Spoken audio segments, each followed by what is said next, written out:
अब तक हमने देखा मैश इनोसेंट जीरो को मारना स्टार्ट कर देता है पर उसे कुछ भी नहीं होता और तब वो हेडमास्टर की ताकतों को भी छीन लेता है, जिस वजह से उसके पास भी हेडमास्टर का मैजिक आ जाता है पर उसकी बॉडी उस पावर को संभाल नहीं पाती और वो वहाँ से वापस चला जाता है पर एक मॉन्स्टर को स्कूल के ऊपर छोड़ देता है। तब हम देखते हैं मैश उस मॉन्स्टर को हराकर पूरे स्कूल को बचा लेता है, जिससे सभी लोग बहुत ज्यादा खुश हो जाते हैं। और अब आगे तब यहाँ कार्डो और डॉट मिलकर उस आदमी को ढूंढ लेते हैं जो कि उस बैरियर मैजिक को यूज कर रहा था। तब मेडल आकर उन्हें पकड़ लेता है और कहता है, कार्डो, मैंने सुना है कि तुम मैश की साइड हो गए हो। मुझे यकीन नहीं हो रहा कि तुम उसकी ताकत को देखकर इतनी जल्दी चेंज हो गए, पर मैं उसे बिल्कुल भी एक्सेप्ट नहीं करूंगा। तब कार्डो कहता है, मैंने भी अभी उसे पूरी तरह से एक्सेप्ट नहीं किया है, पर उसकी स्ट्रेंथ सच में कमाल की है और देखना एक दिन तुम भी ये चीज जरूर एक्सेप्ट करोगे। तब हमें यहाँ बताया जाता है कि कुछ दिनों बाद सबको बता दिया गया कि इनोसेंट जीरो ने ईस्टर्न एकेडमी पर हमला किया था, पर ज्यादा प्रॉब्लम ना हो तो इसलिए उन्हें ये बताया गया कि डिवाइन विशनरी की पावर के आगे इनोसेंट जीरो डर के मारे भाग गया। पर इस पर बहुत से लोगों को डाउट भी हुआ, जिसके बाद ब्यूरो ऑफ मैजिक पर ये इंसान लगा कि उन्होंने इंफॉर्मेशन को चेंज करके लोगों को बताया है और मैश जो इस इंसिडेंट का मेन बंदा है उसी को इस चीज की सच्चाई के बारे में पता है, पर उसे किसी को भी ये बताने से मना किया गया है। तब हम यहाँ देखते हैं मैश और उसके दोस्त बीच पर मजे करने आए होते हैं। तब यहाँ सभी लोग उस बीच को एंजॉय करने लगते हैं। तब यहाँ फिन कहता है, पर क्या इतना सब कुछ होने के बावजूद भी हमें यहाँ पर होना चाहिए था। तब डॉट कहता है, क्या तुम पागल हो? यही तो वो सही टाइम है जब हम वाटरमेलन स्मैश खेल सकते हैं। और तब वो वहाँ पर वाटरमेलन ले आता है और हम देखते हैं वो वाटरमेलन मैश के फेस पर हमला कर देता है। तब डॉट कहता है, इस वाटरमेलन को जब भी मौका मिलता है तभी ये आपका खून पीना स्टार्ट कर देता है और सबसे वर्स्ट केस ये हो सकता है कि आप इसमें मर भी सकते हैं। तब फिन कहता है, तो आखिरकार तुम इसे यहाँ पर लाए क्यों हो? आखिरकार तुम क्या कह रहे हो? लाइफ तो हमेशा स्ट्रगल से भरी ही रहती है, जिसमें या तो तुम मारोगे या फिर मर जाओगे। और तभी मैश अपने सिर को जमीन में मारता है, जिससे कि वाटरमेलन टूट जाता है और तब वो सभी को उसे खाने के लिए कहता है। तब फिन सोचता है, इसे खाना तो सच में बहुत ज्यादा मुश्किल है। तब यहाँ मैश और डॉट पानी में मजे कर रहे होते हैं और फिन कहता है, मुझे अभी भी यकीन नहीं हो रहा कि मैश इनोसेंट जीरो का बेटा है। तब लेंस कहता है, मैश के सर्कमस्टांसेस को देखकर लग रहा है वो सभी लोग इन सभी चीजों का इल्जाम मैश पर लगाएंगे। तब लेमन कहती है, पर इससे कुछ भी गलत नहीं किया है। मैश तो हमेशा से शांति चाहता है, पर उसे हमेशा इसका ऑपोजिट ही मिला है। तो हेडमास्टर कहते हैं, मैश के लिए उसका सबसे बड़ा टेस्ट आना अभी बाकी है। और तब फिन कहता है, आखिरकार आप यहाँ पर क्या कर रहे हैं? ये समर टाइम है तो मैं यहाँ पर मजे करने आया हूँ। पर आपकी इंजरीज कैसी हैं? वो तो बिल्कुल ठीक है। पर तभी उनके मुंह से खून निकलने लगता है। तब फिन कहता है, आखिरकार आपने इतनी बुरी हालत में भी यहाँ आने का कष्ट क्यों किया? क्योंकि गर्मियाँ साल में एक ही बार आती हैं और जैसे कि तुम सभी लोग जानते ही हो कि हम जब तक इनोसेंट जीरो को हरा नहीं देते मैश को कभी भी शांति नहीं मिलेगी। इनोसेंट जीरो का टाइम मैजिक सबसे ज्यादा पावरफुल मैजिक है और अब तो उसके पास मेरा स्पेशल मैजिक भी है और वो फॉरबिडन मैजिक को यूज करके इन दोनों मैजिक के इफेक्ट को बढ़ा सकता है। और तुम ये भी कह सकते हो कि इनोसेंट जीरो इस टाइम मैजिक रैल्म की हिस्ट्री में सबसे ज्यादा ताकतवर मैजिक यूजर है और इसके अलावा भी उसके साथ 5 और लोग हैं जो कि यहाँ के सबसे ज्यादा ताकतवर मैजिक यूजर्स हैं और उनकी पावर मेरी जितनी है। और अगर ऐसे ही चलता रहा तो इस दुनिया का अंत आना कन्फर्म है। मुझे कभी नहीं लगा था कि इनोसेंट जीरो के पास इतनी ज्यादा पावर होगी और इस टाइम जिस कंडीशन में हम हैं उसमें हमारे जीतने के चांसेस 0 के करीब हैं। पर मुझे यकीन है कि इस चीज को सिर्फ मैश ही गलत प्रूफ कर सकता है और वो इनोसेंट जीरो को हराने में कामयाब हो सकता है। मैश ने फिजिकल ट्रेनिंग की मदद से पावर, टफनेस, मेंटल फोर्टिट्यूड और बहुत ज्यादा स्ट्रेंथ हासिल की है। यही स्ट्रेंथ शायद उस स्ट्रॉन्ग मैजिक को तोड़ने का रास्ता हो सकती है। तब लेमन कहती है, पर इस टाइम मैश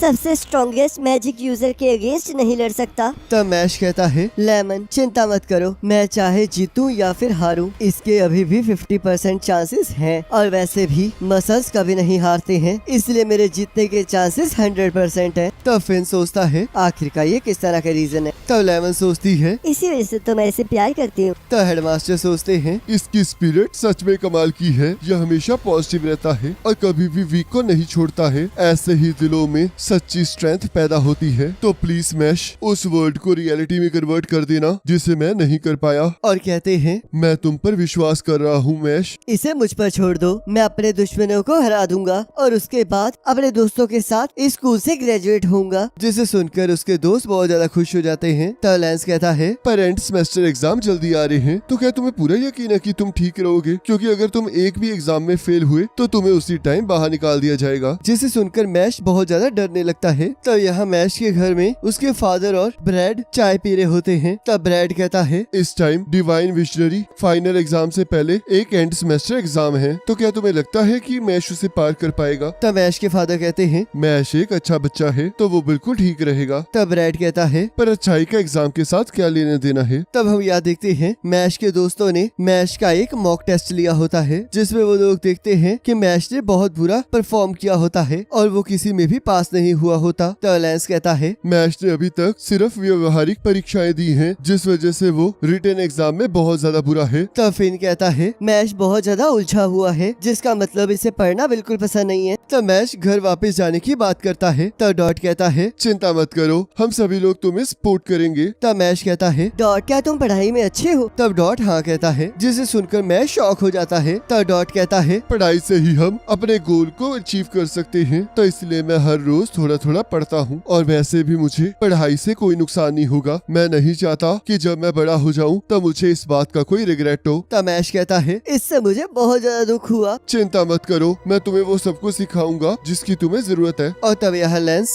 उसे मैजिकल मैथमेटिक्स सिखाने लगता है और कहता है इसमें सबसे ज्यादा इम्पोर्टेंट होता है कि तुम फॉर्मूलाज को याद रखो और उन्हें सही जगह पर इस्तेमाल करो। तब थोड़ी देर बाद लेमन कहती है हम इसके बाद मैजिक हिस्ट्री पढ़ेंगे, जिसमें हम सबसे पहले टर्मिनोलॉजी पढ़ेंगे और देखेंगे कैसे वो जुड़कर एक लाइन बनाते हैं। तब थोड़ी देर बाद डॉट उसे मैजिकल लिंग्विस्टिक्स सिखाने लगता है और आखिरी में फिन उसे मैजिकल स्टडी सिखाने लगता है। पर हम देखते हैं मैश का सिर इन सभी चीजों से फट जाता है। तब वो कहता है मैं ये नहीं कर सकता हूँ। तब लैंस कहता है अगर तुम ऐसा नहीं करोगे तो तुम यहाँ से निकाल दिए जाओगे। तब यहाँ मैश पढ़ना स्टार्ट कर देता है और सभी लोग उसे घूर घूर कर देख रहे होते हैं। और तब हम देखते हैं वो पागल हो जाता है और वहाँ से खिड़की तोड़कर भाग जाता है। तब फिन उसके पीछे जाने की बात करता है। तब लैंस कहता है हमें उसके पीछे नहीं जाना चाहिए, क्योंकि अगर वो चीजों से ऐसे ही भागता रहेगा तो हम उसे कुछ नहीं सिखा पाएंगे, और अगर वो खुद सीखने नहीं आ सकता तो हम चाहकर भी उसे कुछ नहीं सिखा सकते। पर हम देखते हैं फिन उसकी कोई बात नहीं सुनता है और मैश को ढूंढने चला जाता है। पर उसे मैश पूरे स्कूल में कहीं नहीं मिलता। और तब वो देखता है मैश ने जंगल में खुद को जमीन में गाड़ लिया होता है। तब मैश कहता है मैं ऐसे ही धरती में समा जाना चाहता हूँ, मुझे माफ कर दो फिन, पर मैं पढ़ाई नहीं कर सकता हूँ। तब फिन कहता है तुम ऐसे नहीं हो मैश, जिस मैश को मैं जानता हूँ वो मुश्किल अपोनेंट से लड़ने से बिल्कुल नहीं डरता है और मैं चाहता हूँ मैश कि हम दोनों इकट्ठे यहाँ से ग्रेजुएट हों। तो चलो फिर थोड़ी सी कोशिश करते हैं। तब मैश कहता है थैंक यू फिन, मैंने अभी अभी तुम्हें अपनी सबसे बेकार साइड दिखाई है, पर तुम फिर भी मेरे साथ खड़े हो, तो इसलिए मैं ट्राई जरूर करूंगा। और तब वो वापस चला जाता है और सबसे माफी मांगकर उन्हें उसे सिखाने के लिए कहता है। तो डॉट उसे सिखाने से मना कर देता है और बाकी दोनों उसे सिखाने के लिए मान जाते हैं और सभी लोग डॉट की बातों को इग्नोर कर रहे होते हैं। और तब हम देखते हैं मैश बड़ी मुश्किलों से पढ़ना स्टार्ट कर देता है और एग्जाम वाले दिन पेपरों को देखकर रोने लगता है। तो यहाँ पर रिजल्ट का दिन आ जाता है और सभी लोग मैश को हौसला दे रहे होते हैं। तब टीचर उसे अपने पास बुलाकर कहती है तुमने कभी भी यहाँ की क्लासेस को सीरियसली नहीं लिया है और तुम्हारे ग्रेड्स भी कभी भी अच्छे नहीं रहे हैं, तो इसलिए तुम कभी भी एक्सपेल हो सकते हो। पर लगता है इस बार तुमने अच्छे से मेहनत की है। वैसे तो ये मार्क्स इतने भी अच्छे नहीं है, पर इसमें तुम्हारी मेहनत दिख रही है। और तब हम देखते हैं मैश बड़ी मुश्किल से सभी में पास हो चुका होता है और तब वो कहता है ये तो सच में बहुत आसान था। तो लेंस और डॉट उसे मारने लगते हैं। तब टॉम वहाँ पर आ जाता है और जोर जोर से बैम्बू बैम्बू चिल्लाने लगता है। तब लेमन कहती है आखिर क्या प्रॉब्लम हो गई है? तब टॉम फिर से बैम्बू कहने लगता है। तो लेंस कहता है तो न्यूज़पेपर में एक न्यूज आई है, ईस्टर्न एकेडमी में एक ऐसा बच्चा है जिसके पास कोई मैजिक नहीं है और वो इस टाइम डिवाइन विशनरी का कैंडिडेट है। और तो वो फिर से बैम्बू बैम्बू कहने लगता है। तो डॉट कहता है तो तुम ये कहना चाहते हो कि सारे लोगों ने उस न्यूज़पेपर को पढ़ लिया है और वो सारे स्कूल की तरफ बढ़ रहे हैं। तब फिन सोचता है आखिरकार इन्हें इनकी बातें समझ कैसे आ रही हैं। तब हम यहाँ देखते हैं सारे लोग मैश को स्कूल से बाहर निकालने के बारे में कह रहे होते हैं ताकि वो उसे सजा दे सके। और वो कहते हैं आखिरकार तुम्हारी हिम्मत कैसे हुई ऐसे लड़के को यहाँ रखने की?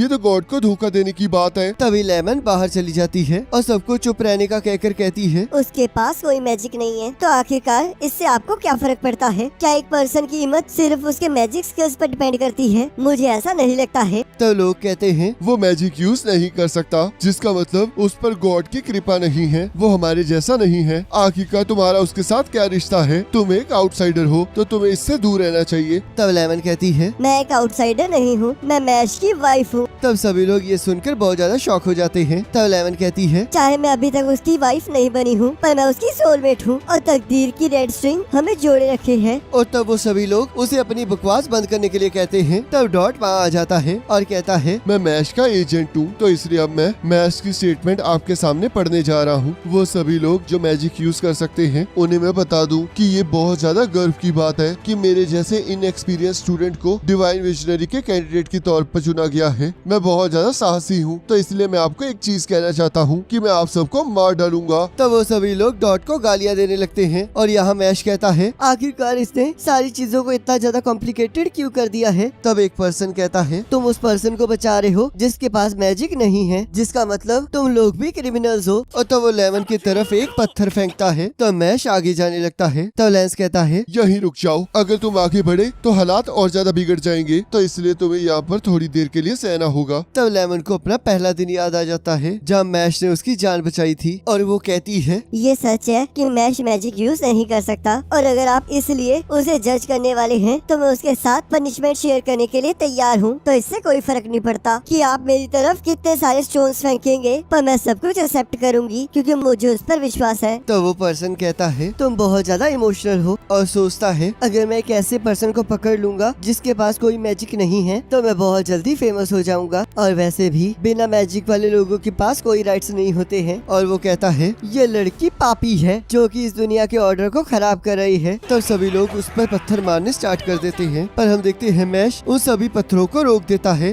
तो वो पर्सन कहता है ये मैश है, हम इसे यहाँ से जाने नहीं दे सकते, और वैसे भी जो पर्सन मैजिक यूज नहीं कर सकता उसे पकड़ना तो बच्चों का खेल होगा। तब डॉट मैश को छुपने के लिए कहता है, पर तभी वो पर्सन अपने मैजिक को यूज करके उसे कैद कर लेता है और कहता है ये दीवारें 15 सेंटीमीटर थिक है और एक जाइंट मॉन्स्टर भी इसे तोड़कर बाहर नहीं निकल सकता। पर तभी हम देखते हैं मैश उन दीवारों को तोड़ना स्टार्ट कर देता है, जिससे वो पर्सन बहुत ज्यादा हैरान हो जाता है और मैश उस प्रिजन से बाहर आकर उसे उठाकर हवा में फेंक देता है और वो प्रिजन आकर सीधा उस पर्सन पर आकर गिरती है। तब मैश उसके दरवाजे को भी बंद कर देता है और कहता है हमेशा से यहाँ बिना मैजिक वालों को कुछ नहीं समझा गया, तो इसलिए आपको मेरा यहाँ रहना बिल्कुल पसंद नहीं है, पर मैं इस मैजिक रेल में सबसे बेस्ट बनूंगा और प्रूव कर दूंगा कि कोई बिना मैजिक यूज किए बिना भी इस दुनिया में रह सकता है। और तभी हेडमास्टर वहाँ आ जाते हैं और कहते हैं मैश की तकदीर डिवाइन विजनरी कैंडिडेट एग्जाम के बाद डिसाइड की जाएगी, और ये चीज मैजिक ऑफ ब्यूरो ने पहले डिसाइड कर रखी है, तो इसलिए हम चाहते हैं कि आप लोग तब तक के लिए शांति बनाए रखें और सही वक्त आने का इंतजार करें। मैश,